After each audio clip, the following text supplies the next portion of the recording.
Dizem que o cabelo é a moldura do rosto, que ele pode embelezar, enaltecer e até mesmo rejuvenescer muitos rostos por aí. Ondulado, crespo, liso, loiro, moreno ou ruivo, não importa. O importante é ter cabelo. Você concorda? Eu sou a doutora Fernanda Aguirre, esse é o nosso Beleza Consciência e o papo de hoje é cabelo e beleza. Pode entrar!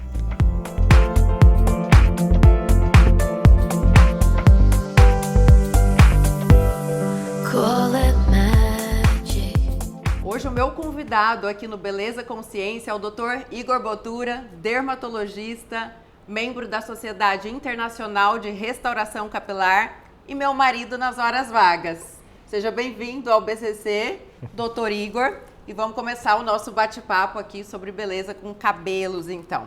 Obrigado pelo convite. Estamos aí para responder todas as perguntas referentes ao cabelo, a cabelos, né? Na sua experiência de consultório, qual a importância do cabelo para os seus pacientes? Olha, a relação, né, que nós temos com nossos cabelos é de séculos, né? A gente sabe que o cabelo, ele sempre trouxe importância na vida das pessoas, né? Então, o cabelo representa a força, né? A força de vida, representa jovialidade, né? Afinal de contas, assim, o que adianta você ter um rosto lindo e belo se você não tem um cabelo, né? E a gente sabe que isso é muito importante, né? Desde Sansão, né? Aquela história, né? Que quando tiraram o cabelo dele, ele perdeu a força. Vinha essa relação, né? A humanidade sempre tem relação com o cabelo, né? E também teve aquela relação com César, né, aquele imperador de Roma, né, que ele usava aquela flor de louro justamente para disfarçar a calvície, disfarçar a falta de cabelo, porque na época o fato de ele não ter cabelo, isso incomodava muito ele esteticamente. E eu acho que o cabelo é tudo, né? É por onde começa a você se olhar no espelho, né? De cima, né, para baixo. Então você olha no espelho e você vê um cabelo, eu acho que te traz muita harmonia no seu rosto, né? Harmonia na beleza como um todo. Então, e poder, né? De alguma forma poder, também confere poder. E não é à toa, e muitas pessoas vão aqui se identificar com isso, né? Pelo menos na vida de nós mulheres. Quando nós encerramos algum ciclo na nossa vida e quando a gente quer começar um ciclo novo, algo que a gente quer trazer boas energias, algo que a gente quer renovação, para onde que a gente vai para o cabeleireiro, pelo menos mudar o corte ou mudar a cor. Então, realmente, historicamente e no instinto mais primitivo do homem, do ser humano, o cabelo, ele confere renovação e poder. Você atribuiria hoje em dia o desejo por ter mais cabelo como um novo objeto de luxo, de consumo para essa atualidade? Claro, eu acho que o cabelo começou a ser visto assim como uma nova face, né? Um novo corpo hoje em dia. Então, como você propriamente falou, né, que o cabelo é poder, né? Então, as pessoas se sentem autoconfiantes, né? Então, às vezes, para a pessoa, acho que se sentir bem num relacionamento, se sentir bem num ambiente de trabalho, eu acho que o cabelo é importante. Né? E o contrário também é super verdadeiro, né? Assim como quando as pessoas perdem o cabelo, como o pós-Covid veio para mostrar isso também, o quanto interfere na saúde emocional das pessoas esse descontrole de ver o cabelo cair, né? De não conseguir sozinha reverter essa situação. E aproveitando o tema do Covid, como é que foi a sua prática no consultório relacionado a essa queda de cabelo antes e depois do Covid? Alguma coisa mudou na queixa dos seus pacientes? Olha, mudou bastante. A gente observou muita queda, né, capilar, né, pós a infecção do Covid. Então, aumentou muito a demanda por consultas nesse sentido, né, para diagnóstico e tratamento. Graças a Deus, né, esse tipo de queda, né, ela é temporária, o cabelo volta a crescer depois de um tratamento adequado. Mas também nós observamos muito a procura por cirurgias. Afinal de contas, as pessoas ficaram mais em casa e acho que começaram a se ver no espelho, né? E se olhava, olha, o que eu posso mudar, o que eu posso melhorar?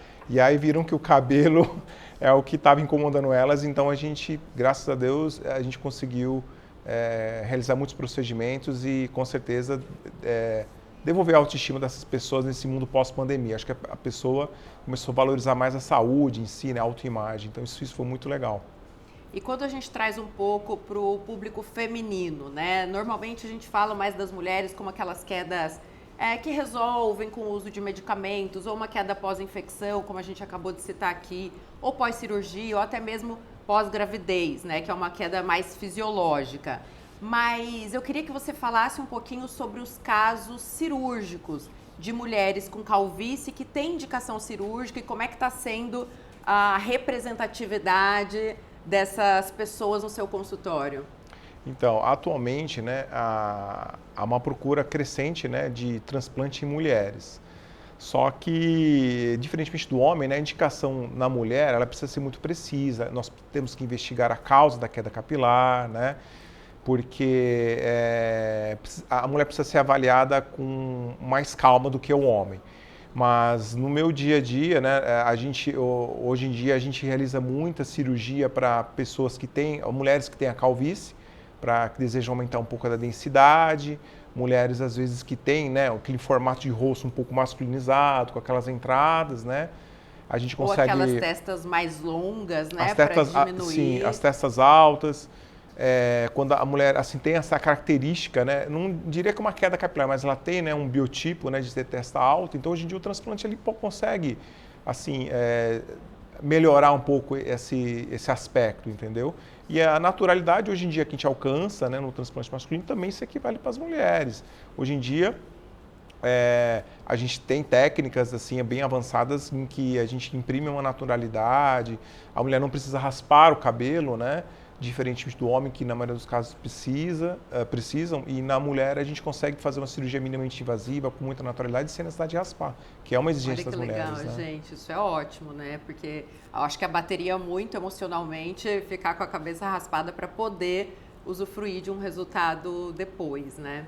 E eu percebo no meu consultório, e também queria que você falasse mais sobre o transplante de sobrancelha, né? Eu acho que a gente está vivendo um novo momento, uma nova fase em relação à sobrancelha. A sobrancelha é a moldura do olhar, então veio muita tendência antigamente às sobrancelhas mais finas e muitas mulheres acabaram destruindo, né, os seus pelos da sobrancelha com esse excesso de tirar os pelinhos. Enfim, hoje todo mundo busca uma sobrancelha mais grossa, de efeito mais natural, com menos micropigmentação, com menos tinta, principalmente com aquelas mais antigas que tatuavam demais. Como é que tem sido essa experiência no seu consultório? O transplante de sobrancelhas, ele é indicado justamente com o objetivo de rejuvenescer o olhar da mulher e também dos homens, né?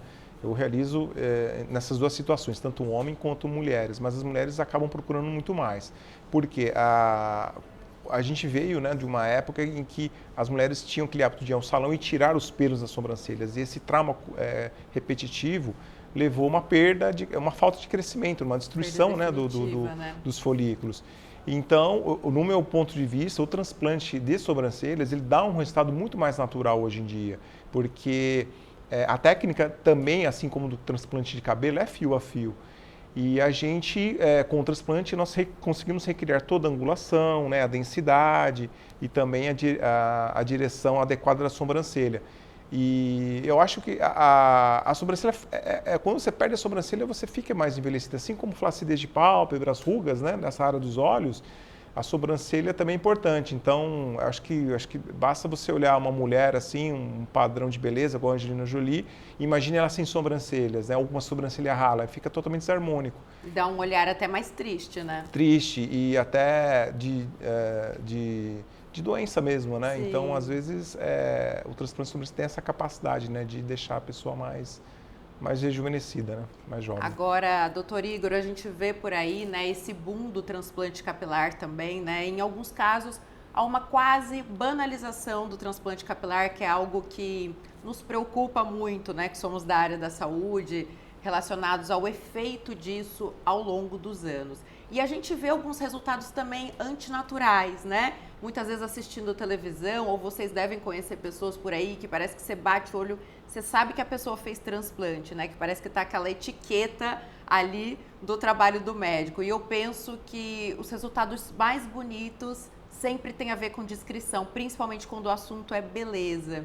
Então eu queria que você pontuasse pra gente a diferença de um trabalho artístico para um trabalho com um resultado antinatural. Por que que alguns a gente bate o olho e a gente sabe que foi feito um transplante? Eu costumo falar para meus pacientes, o transplante é uma cirurgia estética que você tem que ter as duas coisas, arte e técnica. Hoje em dia, né, com a banalização do transplante, muitas clínicas têm realizado um transplante não natural. Então, são clínicas que oferecem a melhor técnica, oferecem o máximo de folículos, mas isso não entrega um resultado natural. Isso não significa que você vai realizar uma cirurgia numa grande franquia, né? E a pessoa vai te prometer o maior número de folículos, numa sessão que vai ficar natural. Tem que ter arte. E essa arte depende muito do profissional que vai realizar a sua cirurgia.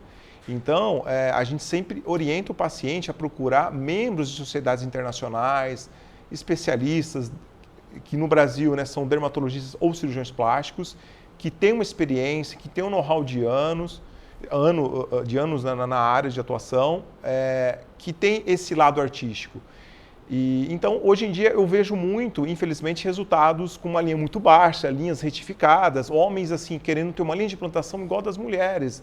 Basta você olhar uma mulher, a mulher não tem entrada. E hoje, homem querendo cobrir as entradas.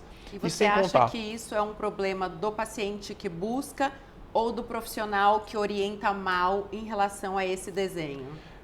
Na verdade, é mais o profissional que orienta, que realiza um desenho bem agressivo e bem assim, inestético, porque ele não está pensando no futuro, ele está pensando apenas naquele momento, em agradar o paciente e dizer que aquela linha vai ficar aceitável. E o paciente, né, como leigo, ele acredita que aquela linha ela é melhor, que é natural. Mas na verdade ele mais folículos, sim, né? E ele imagina uma imagem, ele tem a imagem de uma linha de implantação quando ele era criança ou adolescente. Então ele acha que vai ficar belo, bonito, mas na verdade não é. E aí que acaba o grande erro das cirurgias, né? Os resultados não artísticos, né? Desenhos inadequados, sem contar também, às vezes, a gente pega muitos pacientes assim, que já tem muito dano na área do doador, então, às vezes, o paciente ele vai num profissional inadequado e esse profissional ele tira todos os folículos que ele tem ao longo da sua vida. Então, a gente tem que lembrar que a gente tem uma poupança aqui e a gente não pode tirar tudo de uma vez. A gente sabe que a queda de cabelo, a calvície, ela é progressiva, então a gente tem que programar também, né, no longo prazo, se o paciente vai realizar ou não uma outra cirurgia. Na maioria dos casos, no meu consultório, eu sempre explico para o paciente que uma cirurgia, no máximo 2, vai solucionar o caso do paciente, mas o paciente tem que fazer um tratamento, acompanhamento. A gente não pode ter um pensamento muito imediatista, de que o transplante em única sessão irá resolver o problema dele.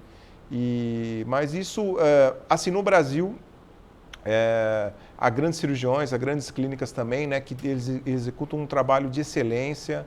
E então, hoje em dia, os resultados assim, são naturais, mas depende muito do profissional que você procurar. Não caia nas artimanhas, aí no black market, né, no mercado negro que existe no transplante hoje em dia. É muito importante, gente, falar sobre isso, porque as pessoas com o pensamento imediatista que tem, principalmente na área da estética, isso que Igor trouxe em relação à área doadora é extremamente importante.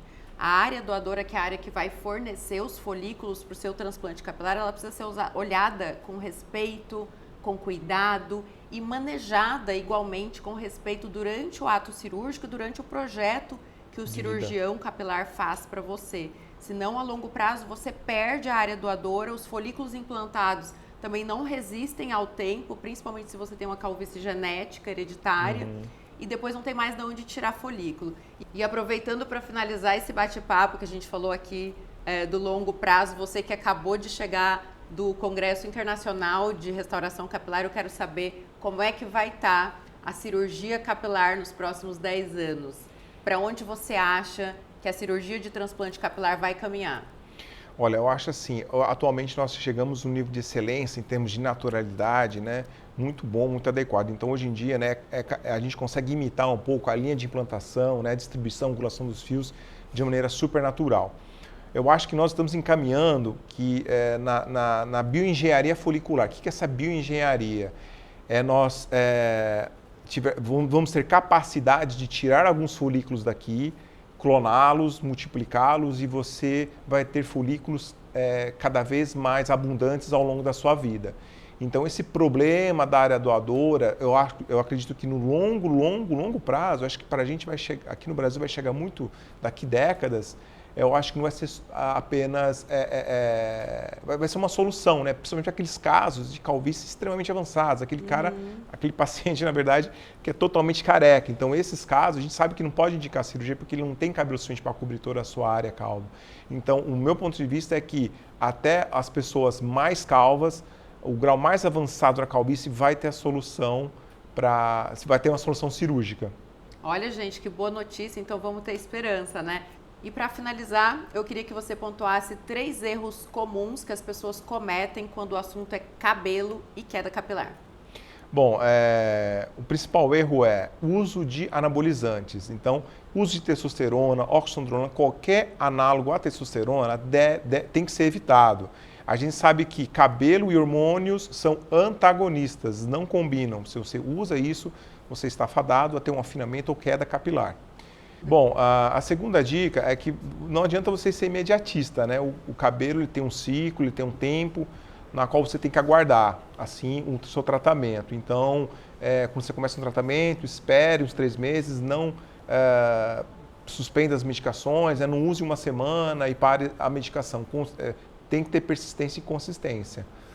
E a terceira dica é não buscar receitas na internet, ou até mesmo, né, achar que a prescrição de um determinado colega ou amiga é a mesma que a sua, vai servir para você. Então, o tratamento é individualizado, cada pessoa tem um determinado tipo de queda capilar, um grau de calvície, e isso, né, tem que ser avaliado durante uma consulta. Certíssimo. Gente, esse foi o nosso Beleza Consciência de hoje. O assunto cabelo e beleza, que eu tenho certeza que vai fazer diferença na sua vida e na vida das pessoas que você conhece. Então, cuide do seu cabelo, cuide de você e se ame todos os dias. Muito obrigada, doutor Igor. A sua presença aqui abrilhantou o nosso programa. E até o próximo episódio. Tchau, tchau.